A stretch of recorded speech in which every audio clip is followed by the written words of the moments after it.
Hello everyone, I am Ankita Sahu, Assistant Professor of SD College of Management Studies in Fine Art Department। तो जैसा कि fine art department से हैं हम, तो कुछ कला के बारे में पहले जान लेते हैं कि कला क्या है, कहाँ से इसकी उत्पत्ति हुई है, किस भाषा से इसको लिया गया है और अलग अलग लैंग्वेज में इसका क्या अर्थ है। तो चलिए बताते हैं कुछ कला की परिभाषा के बारे में।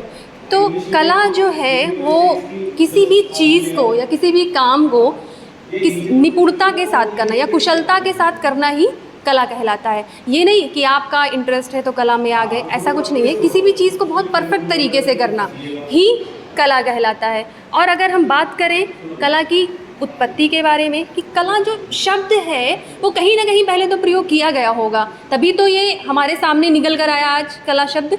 तो इसकी अगर हम उत्पत्ति की बात करें तो सबसे पहले जो हमारा सबसे 4 वेद में सबसे पुराना जो ग्रंथ है ऋग्वेद, तो सबसे पहले वहाँ पे कला शब्द की उत्पत्ति देखी गई। तो उसका एक सूत्र बताया गया था वहाँ पे, जिसमें कला शब्द देखा गया। तो वो सूत्र था कुछ ना तज्ज्ञानम ना तत्शिल्पम ना सा विद्या ना सा कला। तो यहाँ से कला शब्द की उत्पत्ति मानी जाती है कि कला शब्द का मतलब क्या है। अब यही चीज़ें नाट्य शास्त्र में बताई गई हैं, जो आपका भरत मुनि द्वारा लिखित है, तो उसमें भी यही वाला सूत्र रिपीट किया गया है। लेकिन इसका मतलब ये है कि ऐसा कोई शिल्प नहीं है, ऐसी कोई विद्या नहीं है, ऐसा कोई ज्ञान नहीं है जो कला में ना समाहित हुआ हो। तो इस तरीके से ये कला शब्द जो है वो प्रयोग किया गया, जो कि आज हम कलाओं के रूप में बहुत सारी चीज़ों को देखते भी हैं। इसके अलग अलग स्ट्रीम भी हैं, इनको अलग अलग भागों में बांटा भी गया है। जैसा कि ललित कलाओं को, अगर हम ललित कलाओं की बात करें फाइन आर्ट्स में, तो वैसे तो इनके 5 पार्ट बताए गए हैं, है ना। संगीत कला, चित्रकला, मूर्ति कला, स्थापत्य कला, वास्तुकला। तो इसमें लेकिन हमारे डिपार्टमेंट में जो पढ़ाया जाता है मेन, वो है आपका चित्रकला। तो चित्रकला के बारे में ही बात करेंगे। तो जो कला शब्द है ये एक संस्कृत वर्ड का शब्द।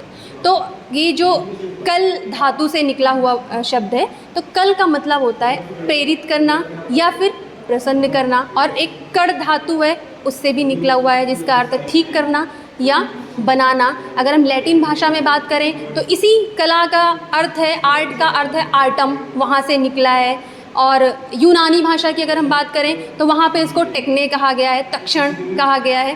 तो इस तरीके से कला जो एक शब्द है इतना छोटा सा, उसके भी कई अलग अलग जगह पे अलग अलग अर्थ बताए गए हैं और अलग अलग तरीके से प्रयोग किया गया है। जैसे अभी तो हम कला शब्द सुन रहे हैं, जब कला नहीं था तब क्या प्रयोग किया जाता था, तो उसकी जगह पे अगर हम महाभारत की बात करें, रामायण की बात करें, तो वहाँ पे शिल्प शब्द का प्रयोग हुआ था।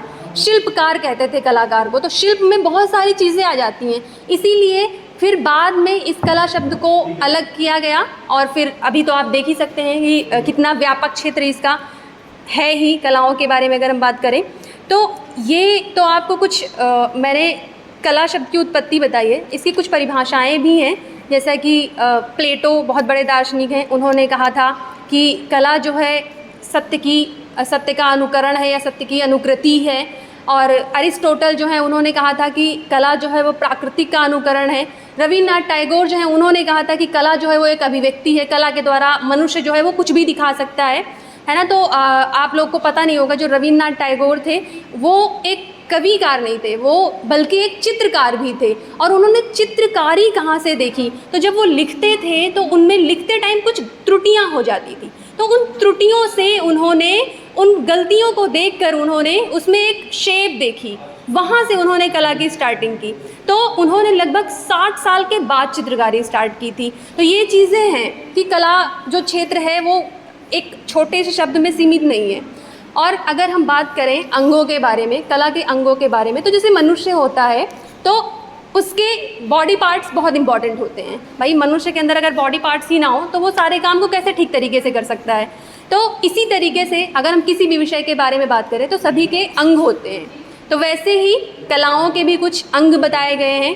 अगर देखें तो इसका एक सूत्र है, तो पहले तो वात्सायन द्वारा लिखित काम सूत्र, जिसमें 64 कलाओं का वर्णन है। तो 64 कलाओं में जो चौथा स्थान बताया गया है वो चित्रकला को बताया गया है। वहाँ पे चित्रकला की जगह पे जो है आलेख्यम का प्रयोग किया गया था। तो वहाँ पर एक सूत्र बताया गया था ये कला के अंगों को लेकर। तो वो सूत्र मैं आप लोग के सामने बताऊँगी। जो सूत्र था रूप भेदा प्रमाणानि भाव लावण्य योजनम सादृश्य वर्णिका भंगम इति चित्र षडंगकम। तो इस छोटे से सूत्र में कला के 6 अंग पूरे समाहित हैं। तो ये तो वहाँ पे सिर्फ सूत्र बताया गया था, लेकिन इसका टीकाकार भी किया गया, बाद में इसको एक्सप्लेन भी किया गया इन 6 अंगों को। तो वो किया था आपके जो है यशोधर पंडित ने, उनकी एक टीका थी जयमंगला, उसमें किया था उन्होंने। इस सूत्र को पूरा उन्होंने जो है एक्सप्लेन किया था। तो अगर हम देखें तो हमारे भारत जो है सोने की चिड़िया कही जाती थी, तो ये हमारे पास इतनी सारे धरोहर हैं, इसीलिए, है ना। तो अगर हम देखें तो चाइनीज़ आर्ट की अगर हम बात करें तो चीन के जो अंग बताए गए हैं कला के, वो भी हमारे यहाँ से ही लिए गए हैं। जैसा कि अभी मैंने आपको बताया कि कामसूत्र में ये वाला सूत्र बताया गया है, तो यहीं से वहाँ के एक प्रसिद्ध दार्शनिक थे ज़ीहो, उन्होंने भी बताया हुआ है। इन्हीं अंगों को लेके उन्होंने अपने चाइना में भी कलाओं के अंग सेम यही बताए हैं, बस उसमें थोड़ा सा डिफरेंस है। तो उन्होंने बस हमारे यहाँ पे जो सूत्र बताया गया है वो मैंने आपको बता दिया है। उन्होंने एक शीर्षक लेके काम किया था चाइना में, उसका नाम था कु हुआ पिल्लू। यही षडंग, जो हमारे यहाँ षडंग कहा जाता है, वही वहाँ पे कु हुआ पिल्लू के नाम से उन्होंने बताया था। तो पहला जो है इसका आपको सूत्र बताया। तो अगर हम पहले उसकी बात करें पार्ट की, तो पहला है रूप भेदा। अब रूप भेदा क्या होता है, तो अभी बताया रूप भेदा प्रमाणाली भाव लावण्य योजनम सादृश्य वर्णिका भंगम इत्र चित्र षडंगकम। तो अगर हम पहले पार्ट की बात करें रूप भेदा क्या है, तो जैसे कोई कलाकार होता है वो चित्रकारी करता है, तो जैसे विंची के बारे में कहा गया कि वो कोई चीज़ बनाते थे तो बनाने से पहले उसको देखते थे, कम से कम 3-4 दिन वो उसको देखते रहते थे। विंची तो आप सभी को पता होगा, लियोनार्डो दा विंची की फेमस मोनालिसा, जहाँ मोनालिसा का नाम आएगा वहाँ विंची का नाम आना जो है आना ही है, मतलब। और जहाँ पे विंची का आएगा वहाँ पे मोनालिसा का। तो मोनालिसा इतनी फेमस पेंटिंग है, उसके बारे में आए दिन न्यूज़ भी आया करती है ना। तो जो विंची थे वो देखते रहते थे पहले चीज़ों को 3-4 दिन, तो उसको ऑब्जर्व करते थे कि इसका रूप में भेद क्या है, रहस्य क्या है, कैसा रूप है उसका। तो रूप भेद मतलब आउटर अपीयरेंस उसका कैसा बनाना जाना चाहिए, कि अगर कोई इंसान पतला है, मोटा है, कैसा है, पहले उसको ऑब्जर्व करना चाहिए सही से, फिर उसके बाद बनाना चाहिए। तो ये तो था पहला रूप भेदा। अब दूसरा है प्रमाण। प्रमाण की बात करें तो प्रमाण का मतलब होता है मेजरमेंट। तो हर चीज़ का मेजरमेंट अलग अलग होता है। अगर हम मैथ में देखें तो उसका अलग है, और कलाओं की बात करें हम तो इसमें कैसे मेजरमेंट होता है, तो इसमें कुछ अंगुल बताए जाते हैं, ताल बताए जाते हैं। एक ताल का मतलब होता है हमारा एक हथेली। अगर आप देखेंगे मेजरमेंट की बात करें तो अगर ये जो एक हथेली है, इसके ही मेजरमेंट पे हमारा एक पूरा फेस आता है। अगर आप ऐसे करके देखेंगे पूरा फेस आता है, और इसी फेस के अकॉर्डिंग ही हमारा पूरा बॉडी पार्ट डिवाइड होता है। तो जो मेल का बॉडी पार्ट है वो 7 पार्ट में डिवाइड होता है, इसी हथेली या एक फेस के बराबर। और जो फीमेल का है वो 7, और जो मेल का है वो 7.5 में डिवाइड होता है। तो ये प्रमाण में सारा मेजरमेंट बताया गया है। अगर कोई ऑब्जेक्ट रखा हुआ है तो कौन सी चीज़ बड़ी होनी चाहिए, कौन सी चीज़ छोटी होनी चाहिए। जैसे हम बात करें तो अजंता की गुफाओं की, जो कि विश्व धरोहर में भी शामिल की गई हैं 1989 में, तो वहाँ पर भी अगर आप देखेंगे तो बुद्ध जी को बड़ा बनाया गया है, बाकी जो उनके अनुयायी हैं उनको छोटा बनाया गया है। तो प्रमाण के तरीके से वो चीज़ दिखाई गई है कि कौन ज़्यादा इंपॉर्टेंट है, कौन कम इंपॉर्टेंट है। अगर प्रमाण ही ना होता, मेजरमेंट ही ना होता, तो हमें डिफरेंस कैसे पता चलता चीज़ों का। तो इस तरीके से हमारा पूरा ह्यूमन पार्ट डिवाइड किया गया, और यही चीज़ें BFA में हम इसी मेजरमेंट को फॉलो करके बच्चों को बेसिक चीज़ें बताते हैं। तो आपको ये रूप भेदा, प्रमाण। अब तीसरा है आपका भाव। अगर भाव ही ना हो तो इंसान एक जानवर समान लगेगा, यहाँ तक कि जानवर के पास भी भाव होते हैं, है ना। तो अगर पेंटिंग में भाव ही ना हो तो वो पेंटिंग का कोई मतलब ही नहीं है। तो जैसा अभी बताया भी आपको थोड़ी देर पहले कि रविन्द्रनाथ टैगोर ने क्या कहा था कि भावों की अभिव्यक्ति ही कला है। तो कला के द्वारा हम किसी भी भाव को दिखा सकते हैं। जैसे कि अगर हम बात करें, छोटे बच्चों की किताबें होती हैं, उनको पहले स्टार्टिंग में पढ़ने में कुछ समझ में नहीं आता, है ना। तो वो चित्र को देख के, चित्र के भावों को देख के कि ये हंस रहा है, ये रो रहा है, उनके भाव को देख के छोटा बच्चा भी समझ जाता है। तो एक कलाकार के लिए भाव कितने इंपॉर्टेंट है वो तो आप समझ ही सकते हैं। जैसे अगर हम बात करें मोनालिसा पेंटिंग की, जैसे भी आपको बता रही थी विंची के बारे में, तो उसको अगर आप देखेंगे तो उसके भाव ही तो हैं जो उस पेंटिंग को इतना कीमती, इतना रहस्यमयी बनाते हैं कि उसको हर बार देखने में एक अलग भाव नज़र आते हैं। आप अगर उसको खुशी मन से देखेंगे तो वो पिक्चर आपको खुश दिखाई देगी, दुखी मन से देखेंगे तो दुखी दिखाई देगी। तो उसमें विंची ने पूरे अपने जो लेडी के वो भाव थे वो पूरे उतार दिए हैं। तो भावों की अभिव्यक्ति ही कला है। तो भाव अगर नहीं आ रहे हैं पेंटिंग में तो मेरे हिसाब से तो वो पेंटिंग निरर्थक है। तो आपके 3 पार्ट हो गए, ये रूप भेद, प्रमाण और भाव। चौथा है आपका लावण्य योजना। लावण्य योजना क्या काम करता है कला के अंगों की अगर हम बात करें तो जैसे हम खाना बनाते हैं, है ना, अगर सब्जी बना रहे हैं, मान लो उसमें नमक भूल गए हम डालना, तो क्या वो सब्जी हमें स्वादिष्ट लगेगी? नहीं, उसमें मेन रोल ही प्ले करता है कौन? नमक, है ना। तो जैसे खाने में नमक का जो इम्पॉर्टेंस होती है, खाने में नमक की, वही कलाओं में लावण्य योजना की होती है, अर्थात ग्रेस, है ना।